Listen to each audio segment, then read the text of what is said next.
Kwentong Bayan. Isusugal ang buhay para sa pera. Kahit na ilagay sa peligro ang mga kasamahan o pamilya, hindi magdadalawang isip para magkaroon ng salapi. Ito nga ba ang batayan ng magandang buhay o hindi?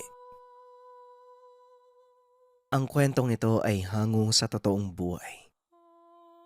Mula ito sa isa nating kabayan na itago na lang natin sa pangalang Julio. Taong 1999, Isla ng Panay.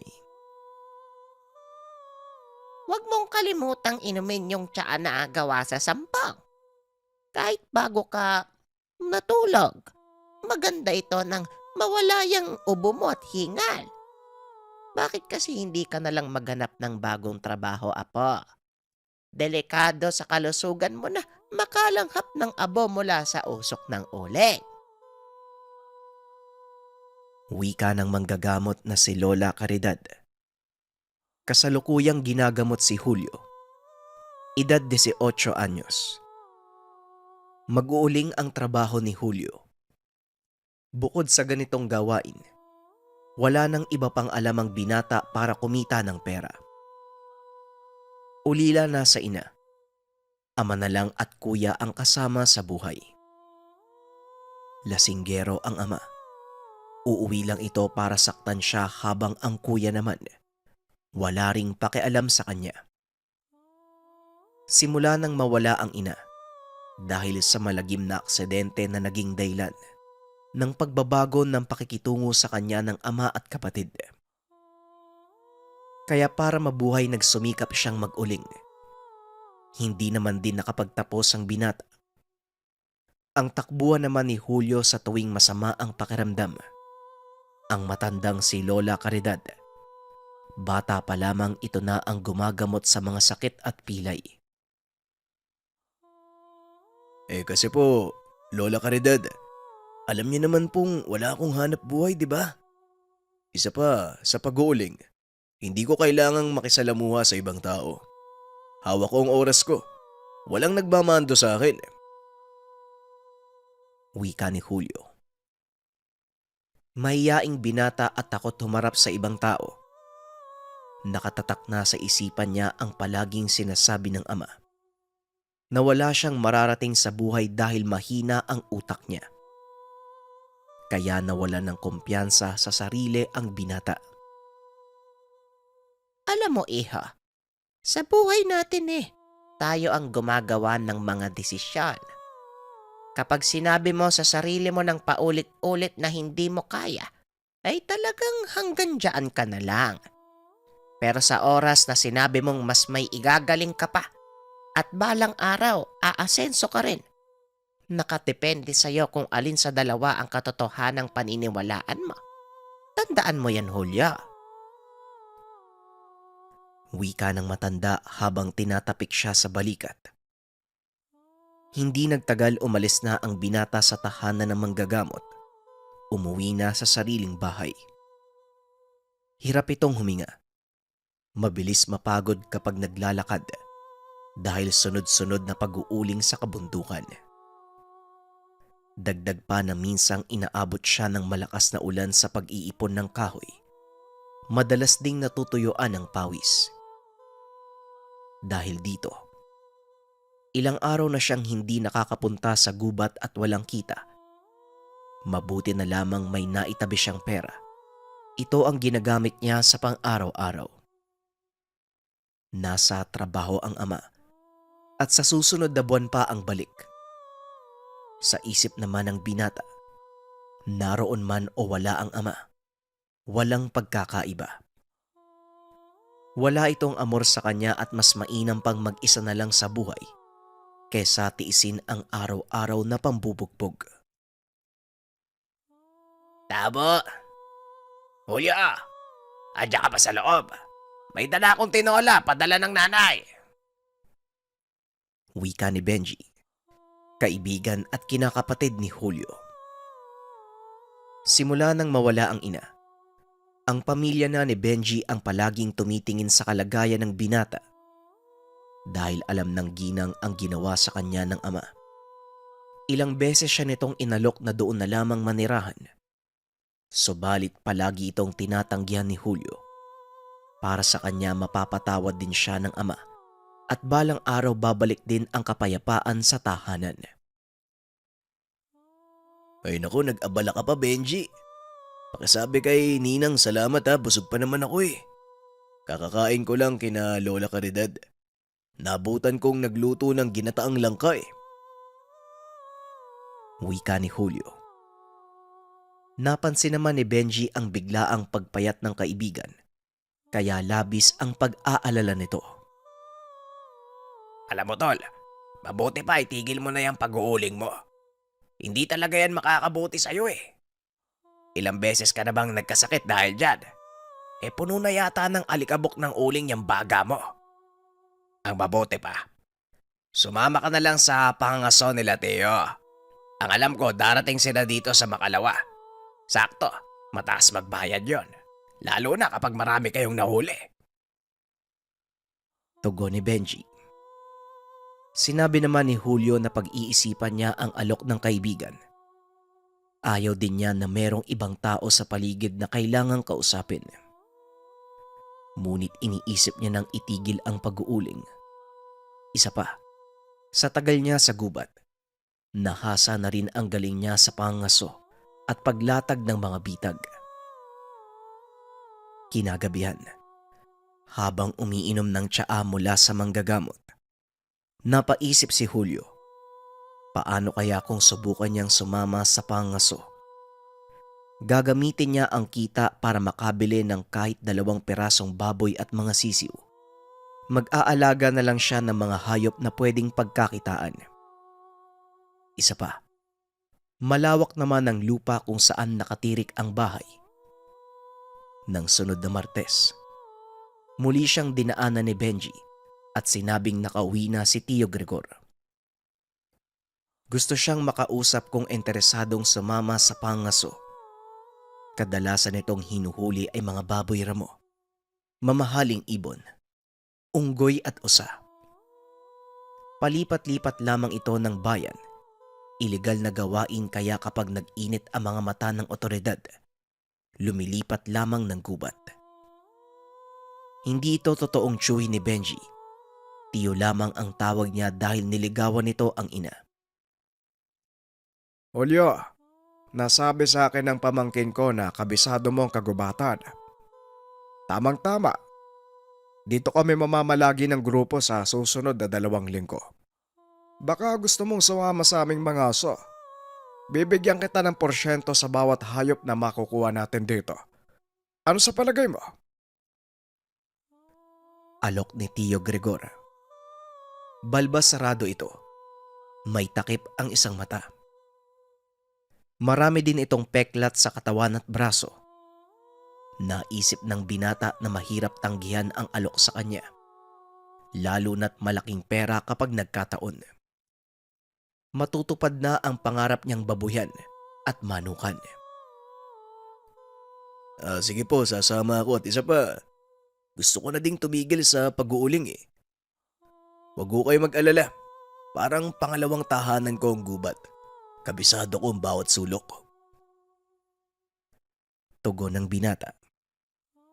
Dahil nga sa napagkasunduan, naganda na si Julio ng mga kagamitan sa pagpasok sa gubat. Bago ang araw na yon, muli siyang dumaan sa manggagamot na si Lola Caridad. Ipinaalam na sa wakas, may paraan na para tumigil sa pag-uuling kapag natapos ang pangaso sa loob ng 2 linggo. Sa ibinalita ni Julio, mas nag-alala sa kanya ang matanda. Alam mo iha, hindi ako ayon sa gagawin niyong panggagambala sa kagubatan. Masyado na itong luma at Diyos lang ang may alam kung anong uri ng mga hayop at mababangis na nila lang ang nananahan dito. Pero kahit ganon, ito ang pinili mong landas. Eto, dalin mo ang kwintas na ito para matulungan kang mailayo sa kapamakan. Mula pa yan sa mga ninuno ng angkan namin. Ayon sa lolo ko, Pangil yan ng matandang aswang na nagawang gapiin ng mga ninuno namin. Siglo nang nakakalipas, sa parehong gubat na papasukin niya. Sana matulungan ka niyan. Ingatan mo ang sarili mo. Wika ng matanda. Inabot ang kwintas na may palawit na pangil. Kulay kalawang ang palawit at tila may bahid pa ng mga dugo. Subalit makintab ito at may kakaibang dating at itsura. Labis naman ang pagpapasalamat ni Julio. Nararamdaman niyang nag-aalala at pagmamahal ng matanda na hindi niya naramdaman sa ama o kahit sa kapatid. Sumapit ang araw ng pangaso.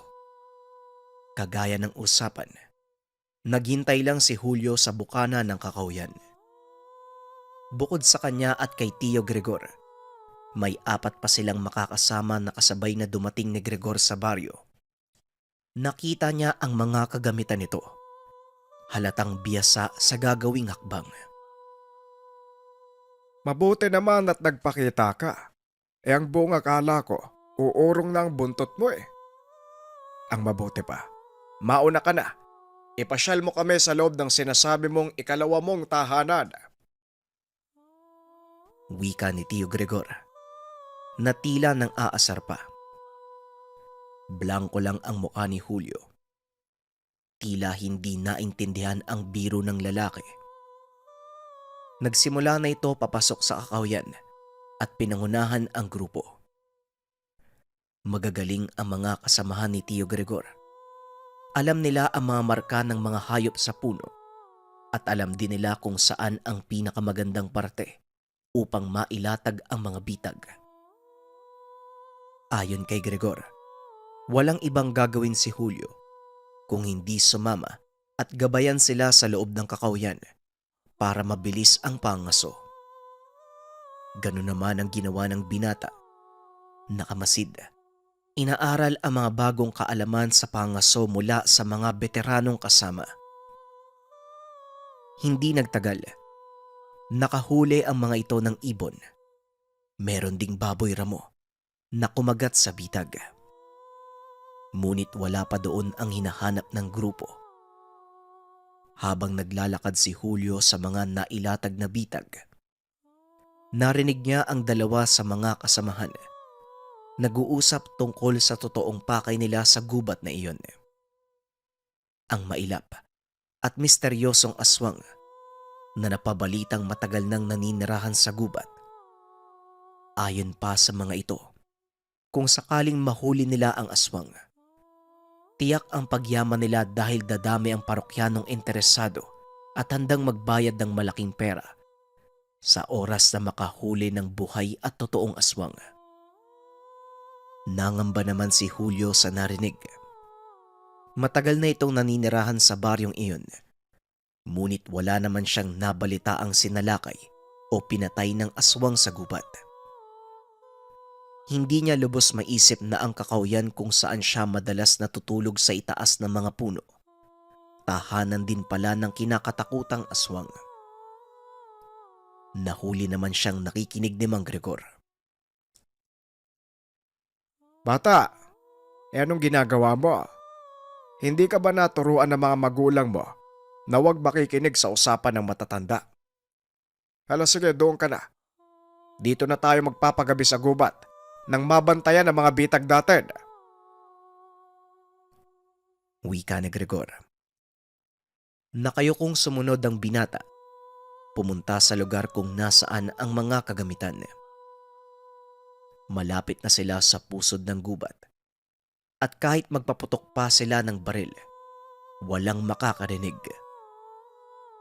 Naganda ng duyan si Julio habang ang mga kasamahan ay may dalang tent na matutulugan.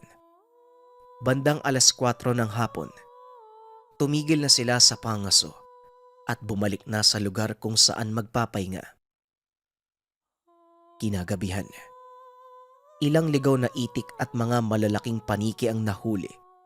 Kagad namang inilagay sa baga upang maihaw. Napakaraming karne ang nasarap ni Julio ng gabing iyon, na labis namang ikinatawa ng binata. Madalas mga ligaw na manok lang ang nauhuli niya dahil wala naman siyang gagawin kung sakaling makahuli ng baboy ramo. Masyadong maraming karne at delikado. Malalim na ang gabi. Magkakaharap sila sa may apoy. Nagkwentuhan ng mga karanasan sa mga nagdaang pangaso sa iba't ibang lugar. Lumalabas na tinipon talaga ni Mang Gregor ang mga kalalakihan sa iisang pakay. Batay sa mga narinig ni Julio, halos lahat ng hayop na alam niya, nagawang mahuli ng mga ito. Kaso nga lang, labis ang pagkauhaw nila sa mga bagong tuklas na nilalang na maibebenta sa ilegal na merkado. Kaya nang ialok sa kanila ni Mang Gregor na manghuli ng aswang, walang pagdadalawang isip nila itong tinanggap. Habang nasa kasarapan ng pag-uusap, biglang nakarinig ng pagsigaw na tila ba nagmula sa malaking baboy. Aba, may baboy ramong naipit sa bitag. Ang mabuti pa, tignan nyo na. Baka mamaya, masayang ang pagbebenta natin yan. Siguraduhin yung hindi mapipilay. Wika ni Mang Gregor sa mga kasamahan. Habang si Julio naman, naroon lang nakamasid sa apoy. Pinipisil ang palawit na kwintas na bigay sa kanya ng matandang manggagamot. Nakita naman ito ni Mang Gregor. Nagtanong kung ano ang pangil na yon at saan nakuha. Dahil alam niya ang pakay nito, naisipan niyang ilihim ang tungkol sa kwintas. Baka mamaya si Lola Caridad pa ang kulitin ng mga ito tungkol sa mga aswang. Bigay lang po sa akin, pampaswerte. Pangil po yata ng unggoy. Mang Gregor, ano po bang plano nyo? Paano ba tayo makakahuli ng totoong aswang? Di ba delikado yun? Tanong ni Julio upang malis ang usapan. Madali lang yan. May mga nabili kong gamit eh. Kaya nung magpabagsak ng kahit malaking elepante. At siguradong sa oras na makakita tayo ng isa, mahimbing ang magiging tulog doon. At saka, Natigil sa pagsasalita si Mang Gregor dahil biglang nagsigawan ang mga kasamahan na inutusan niyang kumuha ng baboy ramo. Napabalikwas ito at nagulat maging si Julio dahil sa nakakakilabot na sigaw ng baboy ramo. Kinuha ni Mang Gregor ang baril at isang maliit na lalagyang may mga botelya. May dala din itong kakaibang baril. Alam ng binata na ito ang sinasabi ni Mang Gregor na kayang magpabagsak ng aswang. Ngunit ganun na lang ang gulat na naramdaman nila nang makita na 2 sa 4 na kasamahan niya nakahandusay na at duguan. Ang isa dito, wala ng paa, habang yung isa naman ay wakwak ang tiyan. Hinanap nila ang 2 na naunang sumugod, ngunit hindi nila ito nakita. Sumisigaw na si Mang Gregor at tinatawag ang mga kasamahan, habang si Julio naman ay nakatulala. Hanggang sa napatingin si Mang Gregor sa taas ng puno, nakita niya ang nilalang nakagat-kagat ang isa pang kasamahan. Doble ang laki ng nilalang sa kanila, kaya natulala si Mang Gregor sa nakita.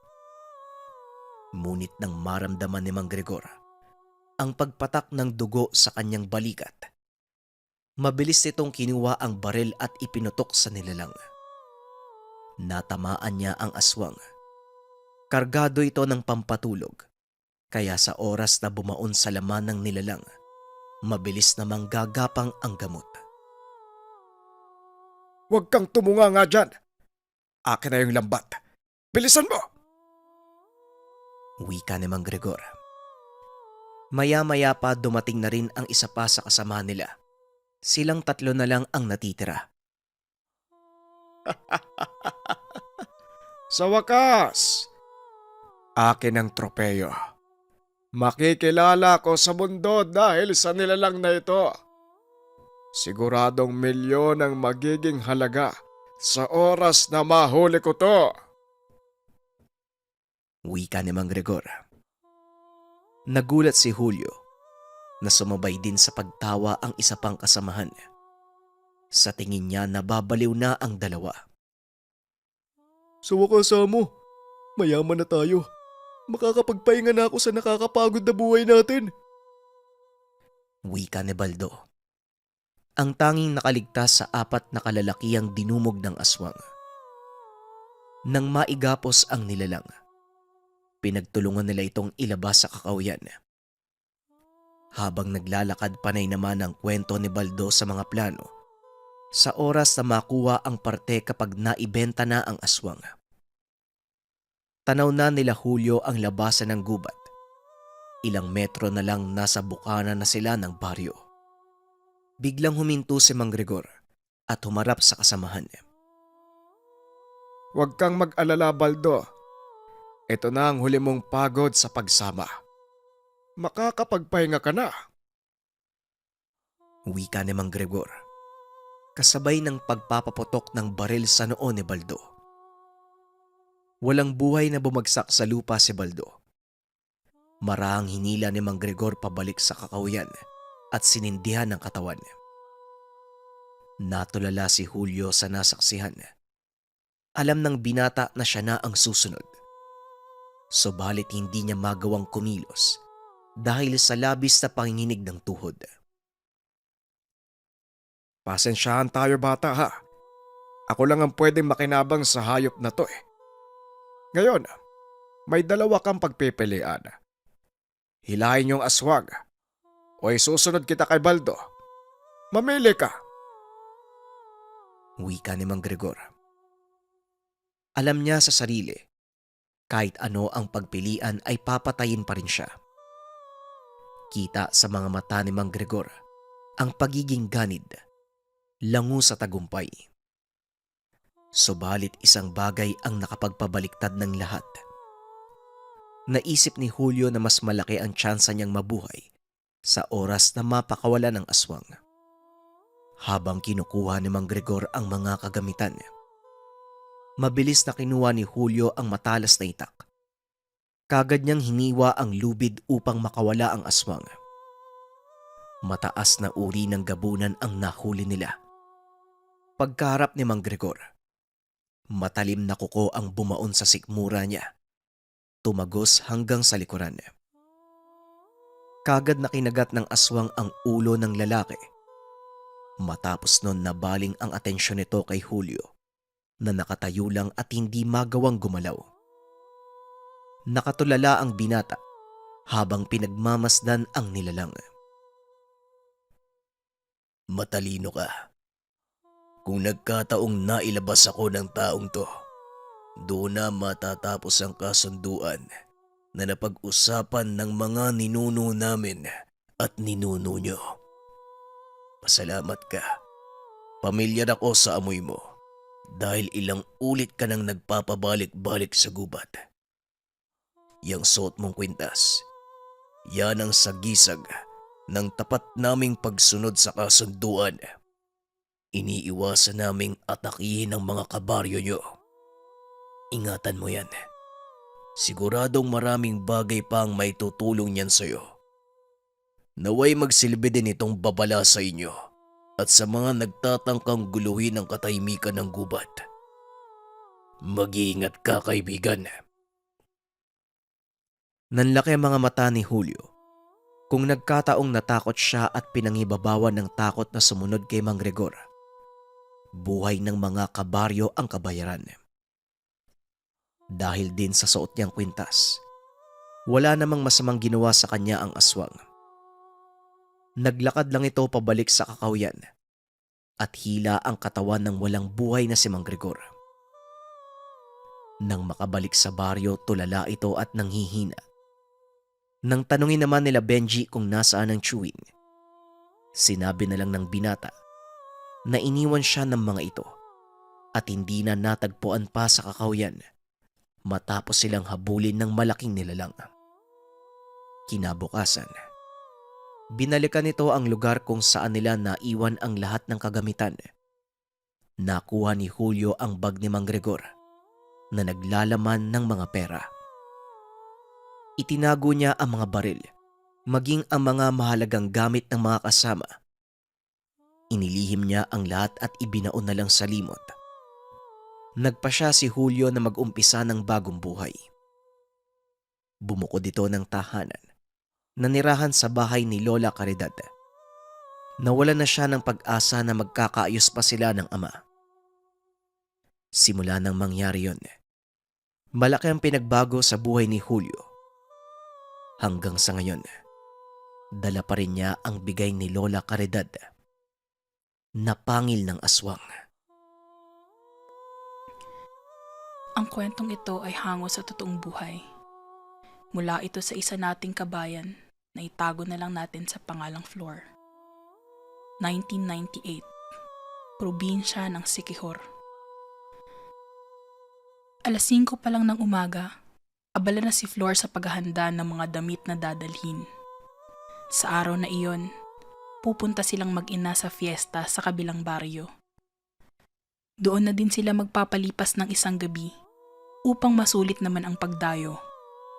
Inihanda na rin niya ang susuotin ng 7 gulang na anak. Kahit saan pumunta, palaging nasa tabi niya ang bata dahil wala naman siyang maaaring pag-iwanan. Ang lolo na lang ang kasama ni Flor sa tahanan. Masyado na itong matanda para mag-alaga ng bata. Samantala, pagsapit ng alas 6 ng umaga, nag-uumpisa ng maglakad ang mag-ina. Halos 1.5 oras bago marating ng mag-ina ang kaibigang si Minda. Kaagad naman nitong pinapasok ang dalawa. Si Minda ay kaibigan niya sa dating trabaho. Hindi man sobrang tagal ng pagsasama, ngunit ayon kay Flor, isa ito sa tinuturing niyang matalik na kaibigan. Buti naman Flor, nakarating na kayo ng maaga. Tamang-tama, nakaluto na si Papa eh. Tara sa kusina, baka gutom na rin si Buboy. Malayo pa naman yung nilakad niyo. Wika ni Minda.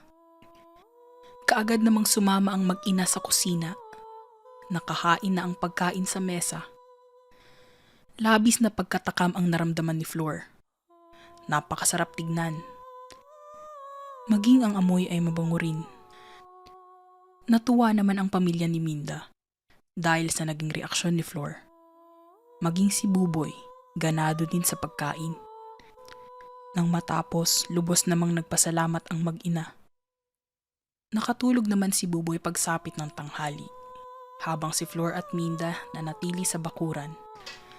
Hanggang sa nagtanong na si Flor kung bakit wala silang masyadong bisita, lalo pat nakita niya dinudumog ng maraming dayo ang ibang kabahayan. Hindi naman nagsalita si Minda at ngumiti na lamang. Matapos ng kwentuhan, nakaramdam ng antok si Flor kaya tumabi na ito sa anak. Samantala, habang nakahiga ay hindi niya maiwasang makaramdam ng kung ano. Tila may mabigat na presensyang nakabalot sa buong tahanan ni Minda. Dahil sa nararamdaman, imbis na ipikit ang mga mata, wala nang nagawa si Flor kundi titigan ang lahat ng nasa paligid. Sa pagmamasid, napukaw ang atensyon niya sa 5 garapa na nasa ibabaw ng aparador. Ayon kay Flor, kung hindi siya nagkakamali, mga mata ang nakalagay. Ngunit sa isip niya, imposible naman iyong mangyari. Kaya naman hindi na ito pinagtuunan pa ng pansin. Ayon sa kanya, baka dala lang ng antok ang nararamdaman kaya iba na ang nakikita. Bumangon na lang ito at pumunta sa kusina. Tumulong na lang siya sa paghahanda ng iba pang lulutuin. Buong maghapon itong tumulong sa kusina. May iilan namang pumunta at nakikain kaya mas lalo naging abala ang mga ito. Bandang alas 6 ng gabi, pumunta na ng kwarto si Flor para tignan ang anak kung gising na. Ngunit nakaramdam ng pagkabahala si Flor dahil napansin niya na hindi man lang gumalaw sa posisyon ang bata. Nang itinapat niya ang mukha sa bibig at ilong nito, wala na rin itong hininga. Kaya minadali niyang tinawag ang kaibigan at kaagad namang nagbigay ng tulong ang ama ni Minda. Binuhat nito ang bata at pinainom ng langis na galing sa bote. Ganun na lamang ang pagpapasalamat ni Flor nang bumangon ang anak. Dahil sa pag-aalala, nang mismo mga oras na iyon ay nagdesisyon na si Flor na umuwi na ng tahanan. Ayon sa kanya, iba pa rin kapag nasa sariling tahanan nagpahinga ang anak. Isa pa sa pinag-aalala nito, baka bigla namang magkaroon ng lagnat ang bata. Sakitin na talaga si Buboy mula pagkabata. Samantala, sinamahan na lamang ito papalabas ng ama ni Minda at binagtas ng mag-ina ang daan papauwi. Lampara lang at sinag ng buwan ang nagsilbing liwanag ng dalawa. Naging maayos at ligtas naman silang nakauwi. Pagkabukas ng pinto ng tahanan, bigla na lamang nagulat si Flor nang makita niyang naghihintay ang lolo. Kahit di ka magsabi, alam ko kung bakit kayo biglang umuwi. Itabi mo sa akin ang apo ko. Gusto kong malaman ang kalagayan ng kaluluwa niya. Wika ng lolo na si Tandang Isko. Noong kabataan, iginugol nito ang buong oras sa pag-aaral ng pagiging manggagamot. Halos ilang taon siyang nagbigay serbisyo sa mga tao. Ngunit nang mag-edad 65, itinigil na ni Tandang Isko ang panggagamot dahil sa isang insidente. Pamilya na lamang ang binibigyan niya ng serbisyo. Kaya kampante si Flor na mapapagaling ang anak. Maging si Flor, hindi niya naranasang pumunta ng doktor dahil lahat ng sakit niya napagaling ni Tandang Isko. Samantala, gising na si Buboy at wala namang nararamdamang sakit sa katawan. Ngunit hindi ito kagaya dati na mahilig magkwento sa lolo tuwing galing sa ibang lugar. Paulit-ulit na inihipan ng matanda ang bunbunan ng bata. Ngunit wala namang ibang reaksyon si Buboy. Pambihirang lason ito. Kung hindi ako nagkakamali, nakasagupa ko na ang taong nagpataw ng lason kay Buboy. Hindi lang basta-basta ang bagay na ito, Flor. Hindi katawan ang punteriya ng lason, kundi ang kaluluwa ni Buboy. Kada araw na lumilipas, mas lalong mawawala sa wisyo ang apo ko. Bukas, kailangan mo maituro sa akin kung saan kayo nagpunta. Wika ni Tandang Isko. Dahil sa narinig, naguluhan naman si Flor dahil wala naman silang ibang pinuntahan ng araw na iyon, kundi ang tahanan ng kaibigan. Bagamat hindi lubos na maintindihan ang sinasabi ng matanda, ngunit nakaramdam ito ng pag-aalala dahil wala pa ring kibo ang bata. Hindi nagbigay ng kung anong orasyon o gamot ang matanda. Bagkus, pinagpahinga na lang ang bata. Halata sa mukha ni Buboy ang pagod kaya nang tabihan ito ng ina sa higaan, kaagad naman itong nakatulog. Bago matapos ang gabing iyon, nag-usap ang maglolo na si Flor at Tandang Isko. Napagkasunduan nilang dalawa na pumunta sa bahay ni Minda kinabukasan. Bagamat may mga katanungan na hindi masagot ni Flor, ipinaubaya na nito ang sitwasyon kay Tandang Isko. Nang sumunod na araw, 4:00 pa lamang ay gising na si Flor. Nagising siya ng pag-ungol ni Tandang Isko.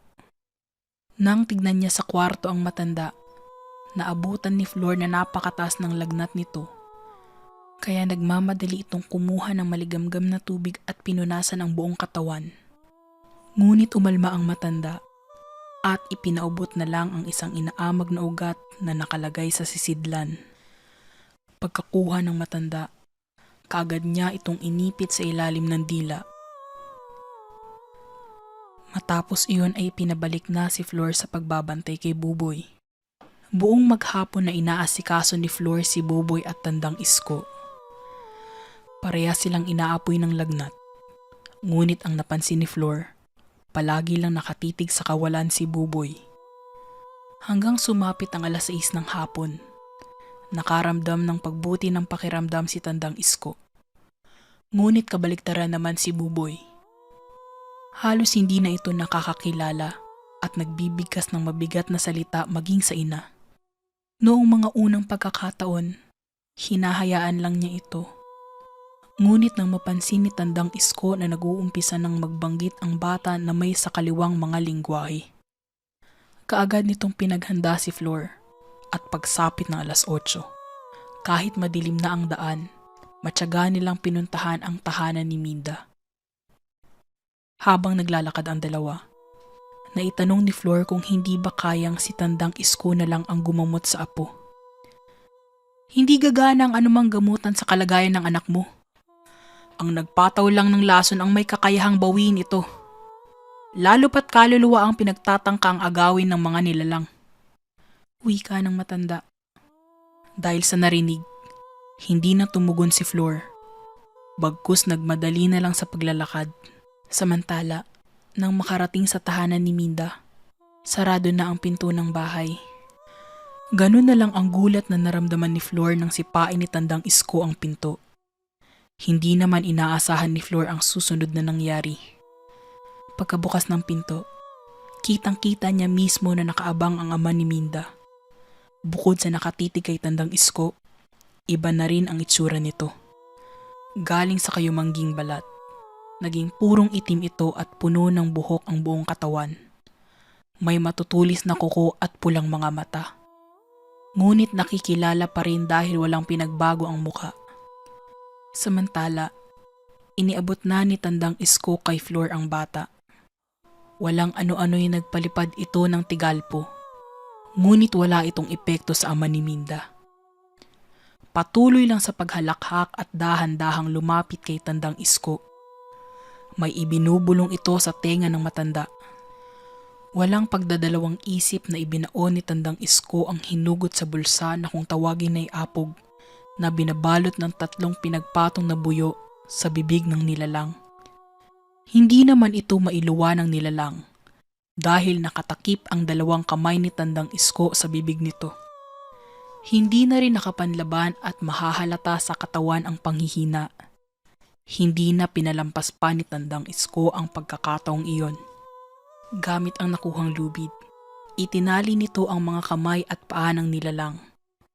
Nagmamadali itong pumunta sa kwartong pinaghigaan ni Buboy kahapon. Pagbalik ni Tandang Isko, dala nito ang garapang may lamang mga mata. Nakaramdam ng takot si Flor nang malaman na matanga ang nakita niya kahapon. Nang makalapit si Tandang Isko sa ama ni Minda, ganun na lang ang takot sa mukha nito. Ayon kay Flor, para itong bata na nagmamakaawa. Matanda na ako pero hindi ako basta nakakalimot. Ilang dekada na ang nakalipas magmula nang mamirwisyo ka sa lugar namin. Ikaw ang dahilan ng pagkawala ng asawa ko. Sa pagkakataong ito, hindi na ako magkakamali. Makinig ka. Kailanman ay hindi hahayaan ng Panginoon na palaging manaig ang kasamaan sa mundong ibabaw. Hindi ko pangihimasukan ang prinsipyo mo sa buhay. Pero sa pagkakataong ito, gagawin mo ang hihilingin ko. Hindi mo magugustuhang mawala ang mga matang ito. Banta ni Tandang Isko. Tumango ang nilalang at baka sa pagmumuka ang pagmamakaawa na huwag galawin ang kung anuman ang nasa garapa. Kinuha na ni Tandang Isko kay Flor ang bata at itinabi sa nilalang. Dahan-dahang kinalas ng matanda ang nakatali sa kamay nito. Labis na kinakabahan si Flor ng masandaling iyon dahil kahit anong oras, maaaring umatake ang nilalang. Ngunit hindi naman nangyari ang kinatatakutan. Dahan-dahang hinawakan ng nilalang ang dibdib ni Buboy. May ibinulong ito sa tenga ng bata at biglang masuka. Nailuwa ni Buboy ang mga itim na likido. Halos ilang minuto pang nagsusuka ang bata. Kung hindi nagkakamali si Flor, ay kaya nitong mapuno ang isang batya. Matapos iyon, sa mga huling patak ng laway ng bata, sumabay ang isang kulay lumot na bato. Napakalaki nito na maski ang ina ay hindi maintindihan kung papaano ito nakapasok sa sikmura ng bata. Matapos iyon, maayos na ibinalik ni Tandang Isko ang garapang hawak sa nilalang. Kahit nanghihina, kaagad itong tumakbo papalayo at umalis sa sariling tahanan. Samantala ang bata naman, wala pa rin sa wisyo dahil sa pagsusuka. Hinang-hina na ang buong katawan, kaya nang magyaya ang matanda na umuwi, kinarga na ito ni Flor sa likuran. Ngunit hindi pa man nakakalayo, ay biglang narinig ng maglolo ang boses ni Minda. kaya bigla silang bumalik sa tahanan nito. Pinatuloy ng dalaga sina Flor at Tandang Isko. Dahan-dahang isinalaysay ni Minda ang matagal ng kalbaryong dala sa pamilya ng ama. Ayon dito, simula pagkabata ay alam na nilang hindi ordinaryong tao ang ama.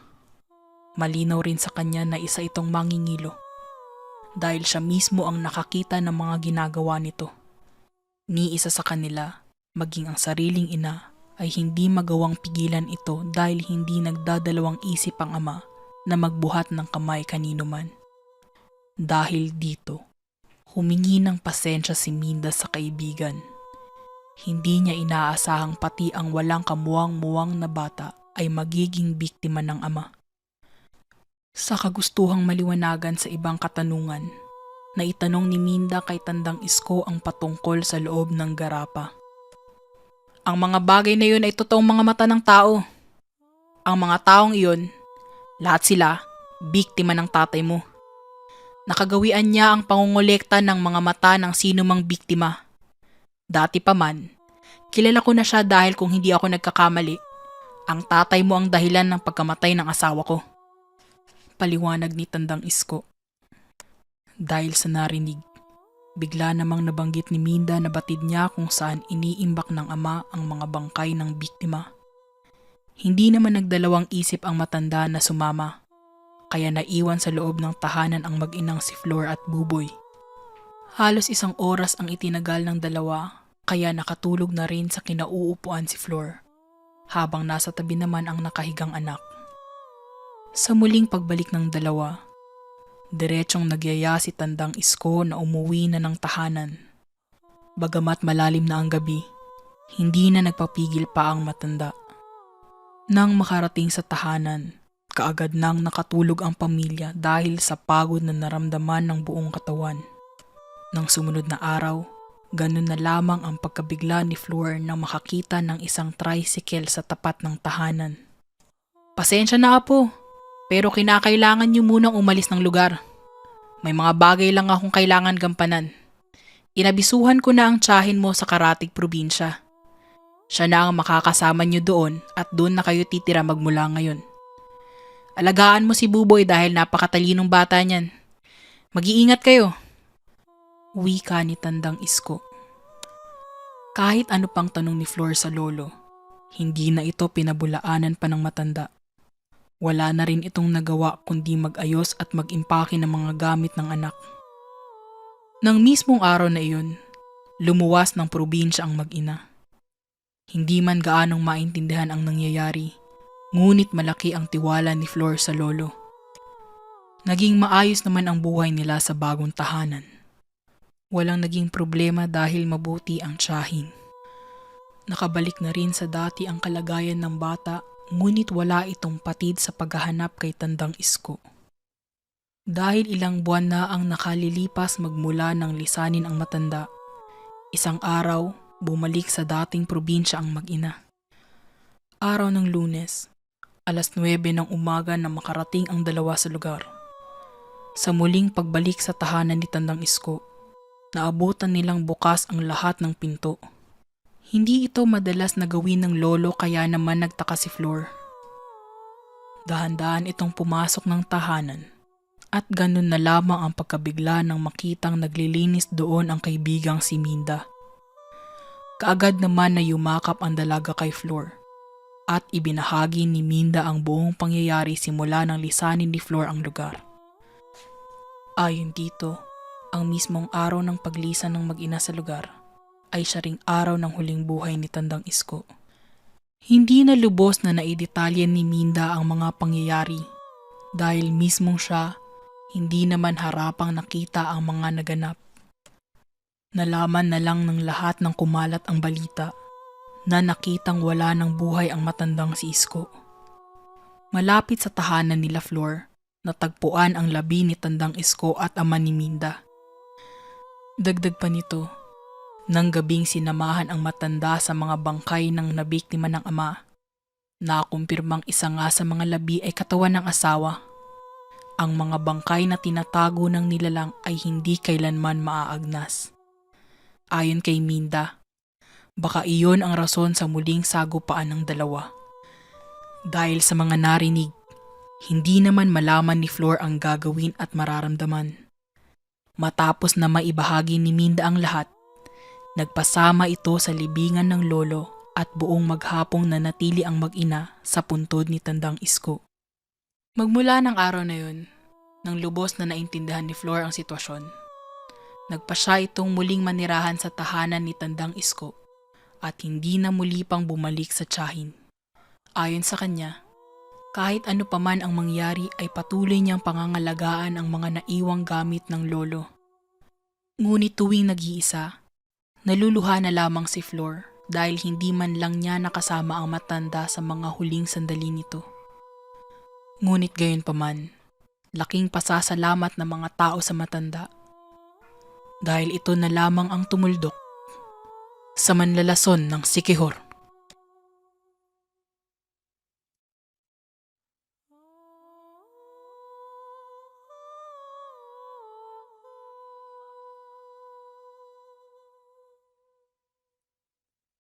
Kwentong Bayan.